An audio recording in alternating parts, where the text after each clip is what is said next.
last name on the microphone, please. Brian Anderson. Thank you very much.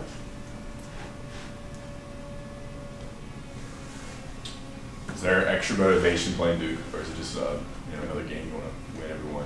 I mean, it's a big rivalry historically.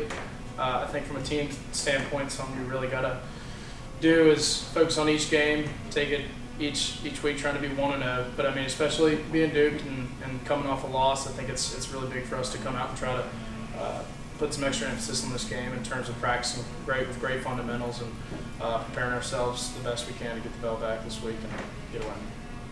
Brian, Mack and Phil mentioned after the Virginia Tech game yesterday that they felt the O-line maybe didn't play as well against the Hokies than they have in previous weeks. What was it maybe that Virginia Tech was doing specifically that maybe made y'all not play as well as y'all have recently? Was it something like that, or was it what do you think went into that? I mean, I think Virginia Tech did a great job all around on defense. They made some great plays. A lot of times shut us down at times, but I think a lot of the wounds that we had were self-inflicted. A lot of times it comes back to fundamentals, and that's something this week we've really just been honing in on our first basics, the fundamentals that we first learned when we first got here that Coach Searles kind of really hammered down on, and that's something that'll be big for us this week is just making sure we're brilliant in the basics, as some people say, but making sure we're good in the simple things is something that'll pay tenfold. From what you've seen on film, what is Duke's defense? What kind of challenges do they bring to the table? Yeah, they got some really twitchy guys up front, really athletic guys. I think it'll be a really fun matchup to get out there and play against them every snap. The seniors on this team are going through against Duke in their careers. Have you kind of felt extra emphasis to get those guys a win against their biggest rival in the West, chance to do so? I mean, I think a lot of things we do is for the seniors. You know, it's their last ride, so especially me being a redshirt sophomore, anything I can do to help them have the best experience they can have and try to help them win every game they can, and so we can all enjoy it as a team, something that's really big. In fact, the first game that really made me realize I wanted to be here and play ball at Carolina was in 2015. I was sitting as a recruit here in first play when Marquise Williams ran the flea flicker and chunked the Switz, I think it was, to open up the game. That was just a crazy atmosphere and something that was awesome for me to experience, and so I'm hoping to experience that too myself and hopefully have the seniors give them that opportunity too. What comes to mind when I say victory bell to you? Just tradition, something that in this state that's always been big. Being from Alabama, something that I necessarily didn't know too much about until I started getting recruited here and kind of starting to see the tradition of victory bell, and something I've never gotten to personally get my hands on. Something that, you know, it's a new experience I look forward to getting to after having a great week of practice and playing the game the best we can. You haven't won in a couple of years or so, 3 years. So what are your classmates telling you about this game, if any? I mean, it's a rivalry game, and I mean, it's just another game. But I mean, being a rivalry game, there's extra hype around it. So we know the atmosphere is going to be awesome. The fans here are awesome. They're going to pack it out. So we know it'll be really fun and really provide us with the best stage to go out and have as much fun as we can.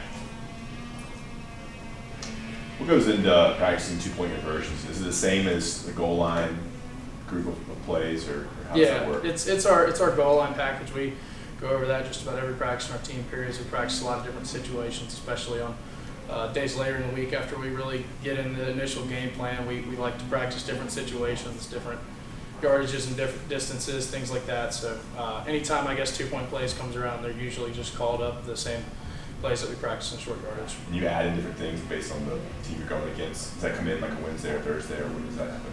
I mean, it's something we look at all week. We have a great staff that kind of sees what looks the defensive gives us and lets Coach Longo and the other coaches give us the best chance of what they think has to be successful. So This is quote unquote maybe, you know, as we look at it, as an elimination game because you don't want to fall 2 games behind, you know, in the Coastal here. So what is Mac impressing you this week about, you know, about the Coastal race and with this game here? Yeah, I mean, it's very important. It's something that we care a whole lot about because we obviously want to do the biggest things we can this season. The one thing that is really good is we still have a lot of our goals in sight. We just got to come out the same every week and do really well. But I mean, as far as this game in particular, we can't let the loss against Virginia Tech carry over to practice, and that's something we've all kind of been emphasizing on, is just not letting that bad taste of losing in 6 overtimes, which isn't something that normally happens a lot, but we can't let that bad taste affect us this week in practice, and I think that's something that our guys, especially our seniors, are doing a good job of really kind of hammering down and making sure everyone's coming in with the right attitude every day. How much more of a challenge was it to recover from that game because it was 6 overtimes and you guys did lose in heartbreaking fashion? How much more of a challenge has it been these few practices that you've had? Yeah, I mean, it was honestly, I woke up Sunday morning, I was very sore we probably played about a game and a half worth of snaps, but I mean, we have a great nutrition strength staff that kind of, after just the weekend, I feel great recovery right now. So the whole weekend was great and I feel great right now. What's your losing philosophy? Are you thinking about it throughout the week, using it as motivation, or are you next Sunday morning you totally forget and you're focusing on doing it? Yeah, I think 24-hour rule with a win or a loss is a great thing to do. Just anytime you can kind of take 24 hours and reflect on what happened. Sunday I obviously wasn't too pleased with the finish of the VT game, but I mean, if you have that bad taste in your mouth for 24 hours and then look past it and see that another opportunity is right ahead of us with Duke, something that's really big. So that's something that I try to focus on personally and make sure it doesn't affect me. Going off that a little bit, Max said yesterday that kind of after one of the earlier losses this season, he came in on Sunday, and guys were kind of cutting up a little bit, maybe not taking it too hard. But he said that Sunday he came in and guys were whipped, I think is what he said. I guess kind of, how does that kind of speak to sort of the winning mentality that he's trying to ingrain in you guys? Yeah, I think all the coaches are doing a great job, especially Coach Brown.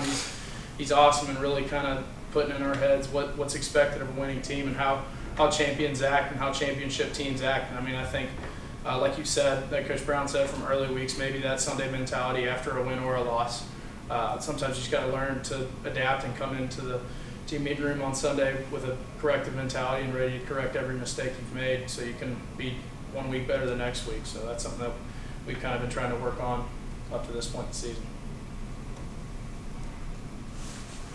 Y'all good? Thank you. Thank you. Thank you, Brian.